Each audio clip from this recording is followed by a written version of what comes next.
Hi all, Hipper here. Today we are taking out Atago on Shards B spawn, which is probably the most hated spawn. And I'm using Mikawa here as usual, as in every Atago video, with an agile build with Azure Lane Baltimore and Müller. So this is it, Shards B spawn, and the forward position, pretty much the worst spawn in the game, I think. So I figure that if you're in a fast cruiser or a cruiser with smoke, you might as well make the best of this spawn. And that means going for gold and annihilating the destroyer as soon as you get the chance, pretty much. Now consider this an inspirational move here, because it really depends if you're feeling frisky for this play here, because it's easy enough to pull off, but as you'll see later, it gets pretty risky. And it depends a lot on what ships you're facing. So here, I have my sonar on, I have unmasked Le Fantasque here, and obviously he can't go forward because he's getting shot at there. So the whole point of this maneuver here is to attack the destroyer from behind, and at a range of 2 kilometers with Atago HE, like, it really is a very short play. We are a minute into the game here, and this Fantasque here is done for. And the key is not to slow down here. You have to get into a position behind the mountain here so you can protect your broadside. So the tier 7 destroyer is gone, and that's usually how you win this map here. But here is the problematic part, because you're in this position here where you have to cap, and you have to really watch your broadside from the left until you can get into a little bit more of an angled position, like I'm trying desperately to do now. Luckily no one has seemed to notice me yet, which is good. So I'm hoping I can just finish capping, and then I'll pretty much run away. So of course a smoke cruiser like Edinburgh or Amalfi does this trick better. But Atago is probably the third best, because it is just so fast that it's rare for the battleships to be in a position to shoot at you, and you tend to take them by surprise.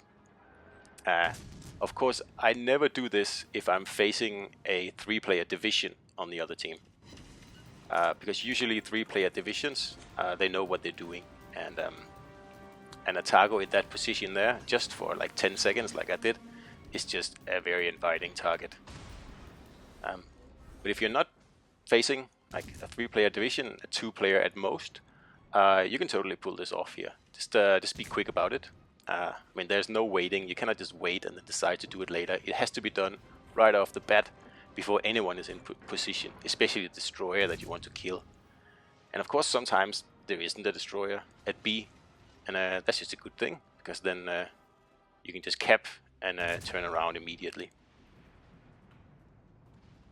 So this is obviously a high-risk, high-reward maneuver, and those are the things that Atago excels at. So that's why I use this ship to do it. And then on the whole way back here, you have access to the broadsides at A, or of course B, depending on which side you spawn at.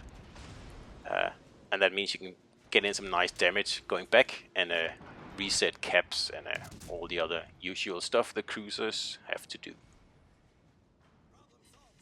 So again, I just want to underline, if I was facing a Unicum 3-player division, obviously I would play a lot more safe than this.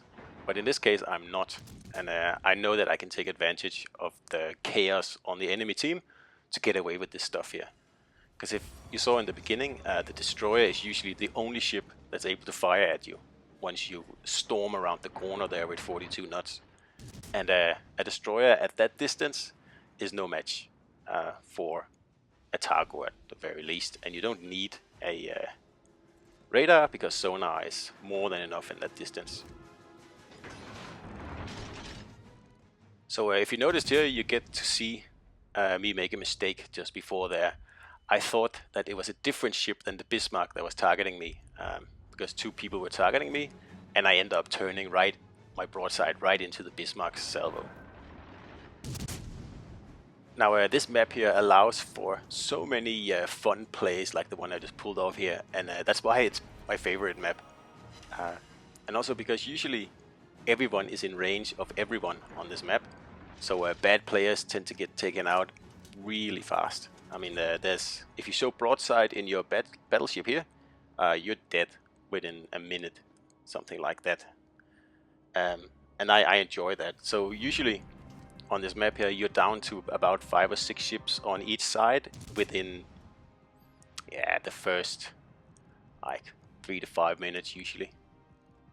And once you're down to 5 and 6 ships, at least on the enemy team, but better on both teams, that's where cruisers really get into their own, and they can totally own the battle then. Because you don't have as many ships spotting you, and you can shoot at pretty much any broadside that's available to you on this map here, as long as you stay roughly in the middle.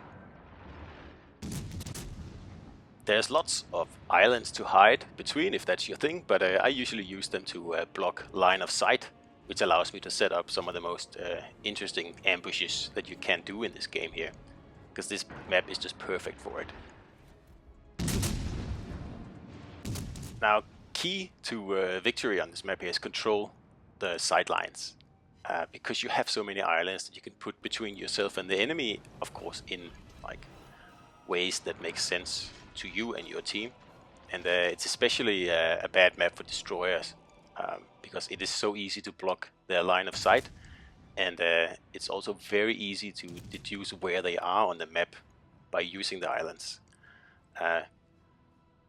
As you all know, I always use Ingenious on my cruisers, and on this map here, when you get spotted and there's no obvious ships in sight, you know it's a destroyer. And if you remember when you got spotted, you can triangulate pretty roughly, but still quite accurately, where the destroyer is, so you can at least move in that direction.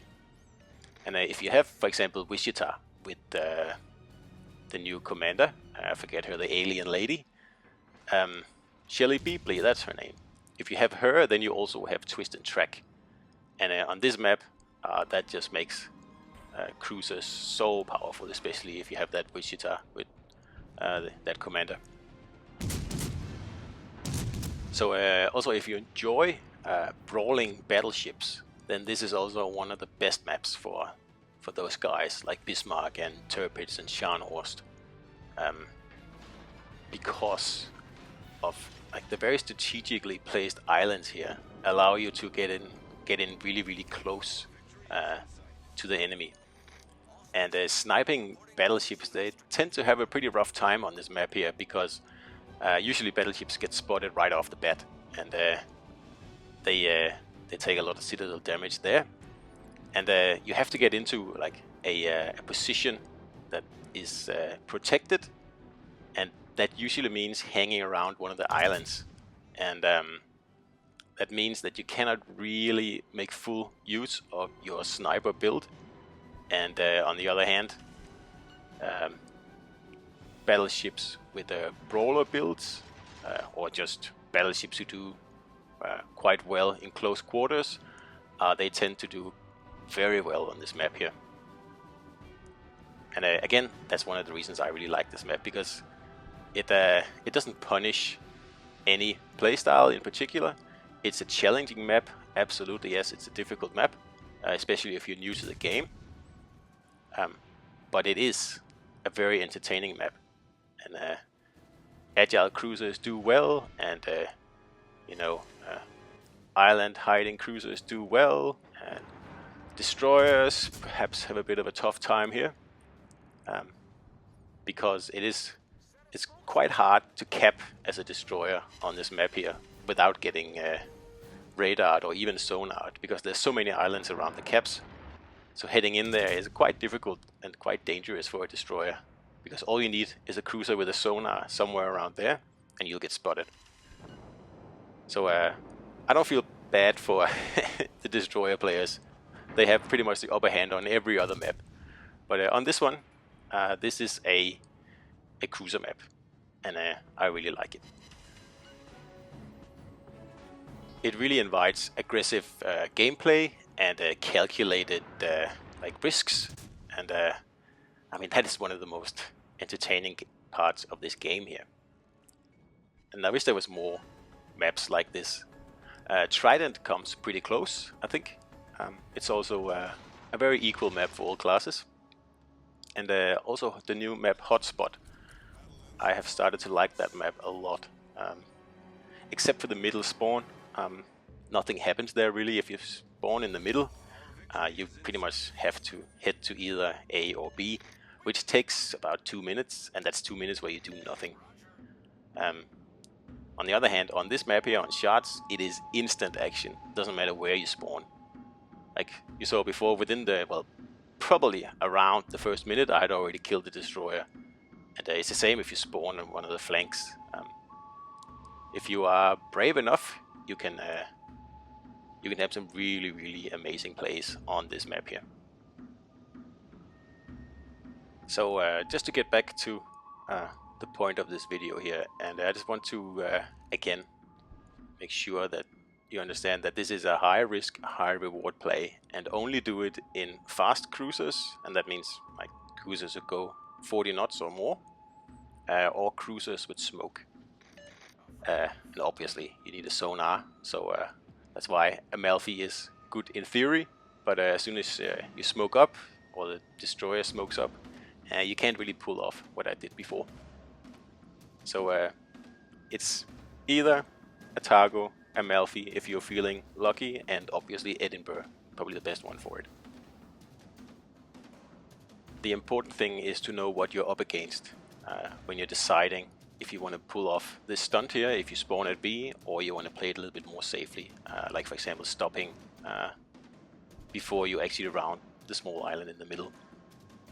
So as soon as the battle starts, bring up the screen and analyze what you're facing, and then make an educated guess on where people will spawn, and then pretty much play from there.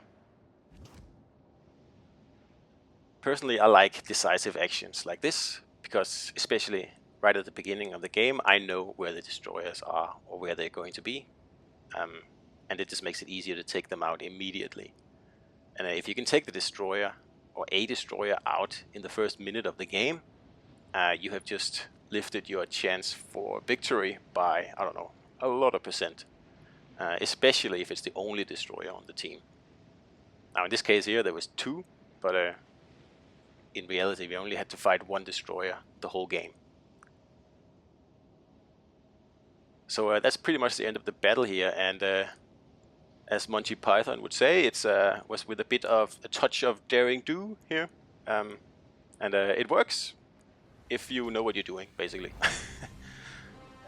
So if you don't have your commanders leveled high enough, then don't try it. So that was Atago for you here on Shards B Spawn, and I hope you enjoyed it, and I'll see you out there.